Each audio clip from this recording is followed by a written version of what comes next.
नमस्कार दोस्तों, मैं हूं ममता तिवारी और आप सभी का स्वागत करती हूं मेरे चैनल ममताज वे में।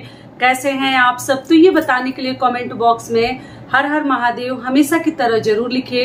तो चलिए दोस्तों, आज हम इस वीडियो में जानेंगे, आप लोगों ने बहुत दिनों से आप लोग रिक्वेस्ट करी है कि दीदी मासिक शिवरात्रि के व्रत के लिए वीडियो डालिए, व्रत कैसे करें, क्या नियम विधि है, अगर हम महाशिवरात्रि के दिन नहीं उठा पाए हैं तो क्या चैत्र मास की शिवरात्रि से उठा सकते हैं, फल वाला उपाय नहीं किए हैं तो क्या इस शिवरात्रि में कर सकते हैं। और अगला आप लोगों का सवाल है कि दीदी प्रदोष का व्रत क्या उठा सकते हैं चैत्र मास से। इसी प्रकार के कई ऐसे आप लोगों के महत्वपूर्ण प्रश्न हैं और शिवरात्रि व्रत की क्या नियम विधि है, कैसे किया जाता है, सरल विधि से मैं भी कैसे करती हूँ, हर चीज मैं आपके साथ शेयर करूंगी। तो ध्यान से सभी बातें आप लोग सुन लीजिएगा, ठीक है। और जो लोग भी पति को लेकर बहुत अधिक परेशान हैं, उनके स्वास्थ्य को लेकर या और भी जो भी परेशानियां, आप लोग भगवान का नाम लेकर ये व्रत शुरू कीजिए, आपकी हर मनोकामना पूर्ण होगी।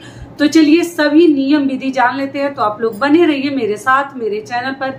अगर आपको मेरा वीडियो पसंद आता है तो प्लीज आप मेरे चैनल को सब्सक्राइब कर दीजिएगा, बेल आइकन को प्रेस कर दीजिएगा, जिससे कि मेरे वीडियो के नए नोटिफिकेशन आप सभी के पास सबसे पहले पहुंचे। तो चलिए शुरू करते हैं और सभी महत्वपूर्ण बातें जान लेते हैं। तो सबसे पहले जान लेते हैं कि चैत्र मास के कृष्ण पक्ष की शिवरात्रि कब है, मासिक शिवरात्रि व्रत कब है।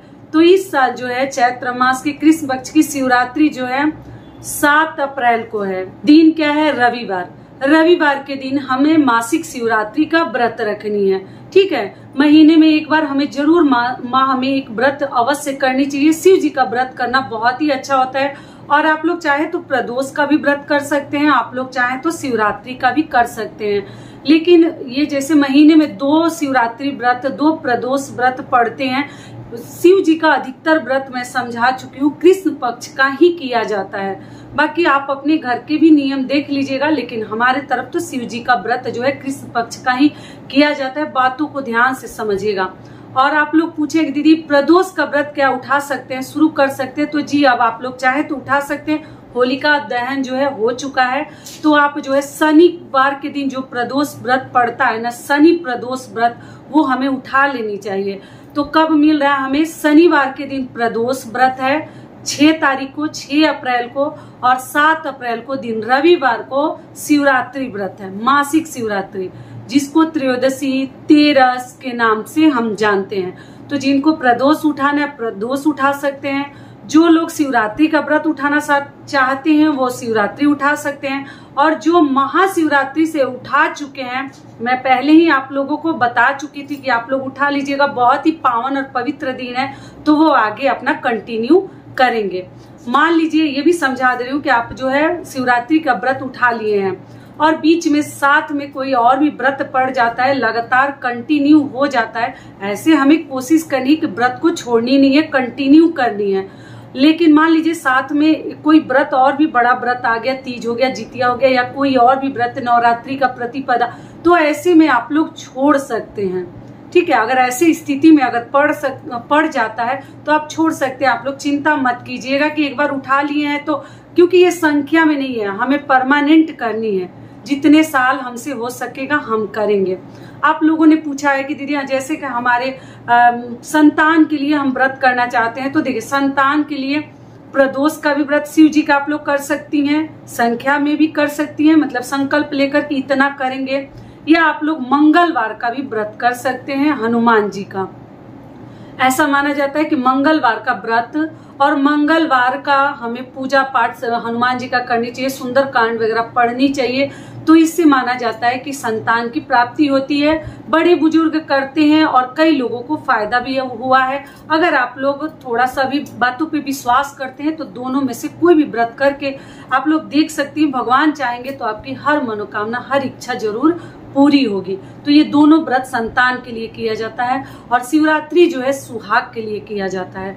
तो आप लोगों को कई ऐसी मेरी बहनें लिखी है कि पति हमेशा तबीयत खराब रहता है, पति का हमेशा कुछ ना कुछ शारीरिक प्रॉब्लम रहता है, तो आप जो है शिवरात्रि का व्रत आप लोग कंटिन्यू करते रहिए। क्लियर हो गया? 7 तारीख को है, दिन है रविवार, 7 अप्रैल को। उसके बाद से 8 तारीख को सोमवती अमावस्या है, कंटिन्यू व्रत ही है, देख लीजिए आप लोग। 8 तारीख को सोमवती अमावस्या है, उसके लिए वीडियो डाल चुकी हूँ। 9 अप्रैल को दिन मंगलवार को प्रतिपदा है, चैत्र नवरात्रि हमारी शुरू हो रही है उस दिन से, उसके लिए भी कई ऐसे वीडियोज डाल चुकी हूँ। चैनल पे चेकआउट करते रहिएगा, कोई भी नियम विधि आपसे छूटे ना। बाद में आप लोग फिर परेशान हो जाती हैं कि हम तो ये जाने ही नहीं, हमें तो पता ही नहीं चला। तो इसलिए बीच में देखते रहिए कि मैं क्या डाली हूँ। बेल आइकन को प्रेस करके रखिएगा, जो भी डालूंगी उसका नोटिफिकेशन आप सभी के पास सबसे पहले पहुंचेगा। तो जब भी समय मिलता है आप लोग देख लीजिएगा। सारी बातें क्लियर हो गई। अब चलिए आगे जान लेते हैं कि इस व्रत का नियम विधि क्या है और मैं कैसे करती हूँ, कितने सरल विधि से करती हूँ। बहुत अधिक मैं आपको नियम नहीं बताऊंगी, क्योंकि नियम भी हमें उतना ही उठाना है कि बहुत अधिक कठिन और जटिल ना हो कि हम आगे उसको निभा ही नहीं पाए। तो इसलिए ध्यान से बातों को समझिएगा। तो देखिए, तेरस व्रत में यही नियम है। ऐसा कुछ नियम नहीं है कि एक दिन पहले हमें एकादशी के जैसे लहसुन प्याज का त्याग करनी है, ऐसा कुछ नहीं है। लहसुन प्याज खाकर और आप जो है व्रत अगले दिन जैसे आप लोग व्रत रख सकती हैं, और मासिक शिवरात्रि के दिन भी आप लोग बाल धो सकते हैं। कोई नियम नहीं है। मासिक व्रत में और साप्ताहिक व्रत में इतना सब नियम देखेंगे तो घर के लोग नाराज हो जाएंगे। तो लहसुन प्याज का इसमें कोई रुकावट नहीं, आप खाकर भी अगले दिन व्रत रख सकते हैं। एकदम सिंपल और साधारण विधि से मैं आपको बता रही हूँ, क्योंकि हम लोग बहुत अधिक नियम नहीं करते। बहुत अधिक करेंगे तो देखिए नहीं हो पाएगा। तो ये हो गया। अगला चीज क्या है कि उठकर आप जो है जब भी आप तैयार हो जाती हैं, रेडी हो जाती हैं, नहा धोकर स्नान ध्यान करके, अगर आपके आसपास शिव मंदिर है तो जरूर आपको जानी चाहिए। सिर अगर बाल धोना चाहती है तो उस दिन आप बाल धो सकती हैं, नहीं तो सिर के ऊपर से केवल आप स्नान करके भी पवित्र हो सकती हैं।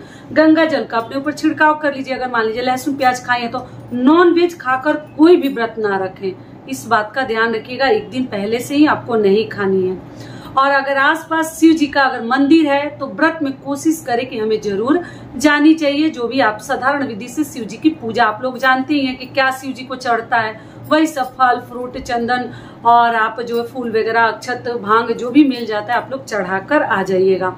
ये हो गया। और जब समय मिलता है तभी पूजा कर लीजिएगा।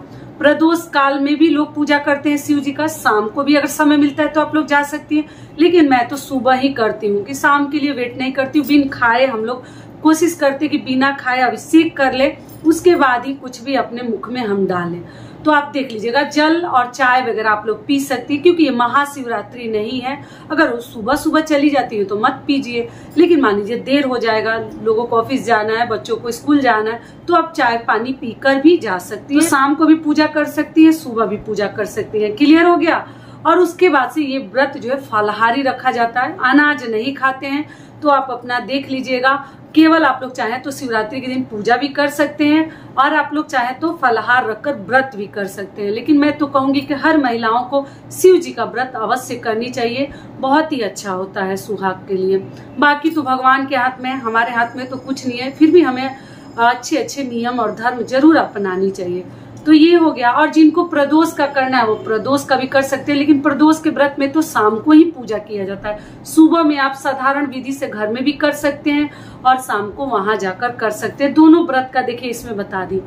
और शिवरात्रि में भी आप जो है घर में भी पूजा कर सकती हैं। मान लीजिए कि अगर मंदिर आसपास नहीं है तो घर में भी आप शिव जी की पूजा विधि विधान से कर सकते हैं, साधारण विधि से, जो उस समय आपको मिल जाता है उसी से कीजिएगा। कोई जरूरत नहीं कि इतना ये सब चीजें मिलेगा तभी करेंगे। जैसे नॉर्मल पूजा करती है वैसे करके फिर हमें फलाहार करनी है। और शिवरात्रि के दिन कोशिश करें कि पैरों में महावर वगैरह लगा लीजिएगा, अगर मासिक शिवरात्रि का व्रत करना चाहती हैं और करती हैं तो। ये हो गया। और नया आप लोग उठा भी सकती है प्रदोष या शिवरात्रि का। अगला क्या है कि जिन लोगों ने फल वाला उपाय बताई थी, बहुत ही शक्तिशाली उपाय है और कितने लोगों की मनोकामना पूर्ण हुई है, कहने वाली बात ही नहीं है। वो तो लोगों का दिल ही समझता होगा। और 2-4 कमेंट तो मैं लगाई भी थी अपने वीडियो में महाशिवरात्रि के।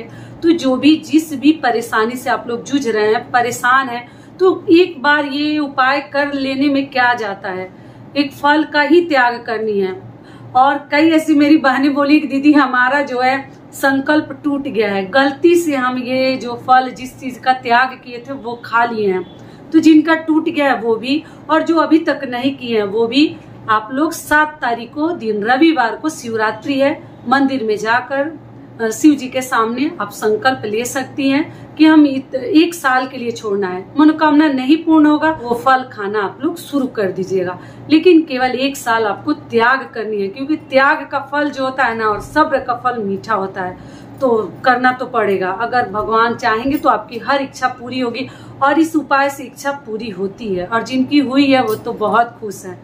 ये भी क्लियर कर दिया। और बहुत दिन से आप लोग ये वीडियो मांग रहे थे कि जल्दी बताइए कि शिवरात्रि कब है, मासिक शिवरात्रि। तो आप लोग चिंता मत कीजिएगा, अगर हर प्रकार से सब कुछ सही रहा, अगर मैं स्वस्थ रहूं, मान लीजिए कुछ प्रॉब्लम ना आए घर परिवार में, तो आप लोगों के हर महीने में जो शिवरात्रि व्रत से पहले आपको वीडियो मिल जाएगा। आप लोग बिल्कुल निश्चिंत रहिएगा, जल्दीबाजी करने की कोई जरूरत नहीं है। मैं आपको बता दूंगी कि हर माह में, ये तो चैत्र मास का है, अगले महीने का शिवरात्रि कब है वो भी मैं आपको बता दूंगी। सारी बातें क्लियर हो गई। और दोस्तों, आप सभी से एक छोटी सी रिक्वेस्ट है, अगर वीडियो पसंद आता है तो चैनल को पक्का सब्सक्राइब कर दीजिएगा और वीडियो को लाइक कर दीजिएगा, क्योंकि आपके एक लाइक से हमें बहुत अधिक हिम्मत और प्रेरणा मिलती है, तो जरूर आप लोग कर दीजिएगा। तो ये वीडियो मेरा यहीं तक का था, फिर मिलती हूँ एक नए वीडियो में। तब तक के लिए नमस्कार, स्वस्थ रहिए, सुरक्षित रहिए, और जहाँ कहीं भी रहिए खूब खुश रहिए। धन्यवाद।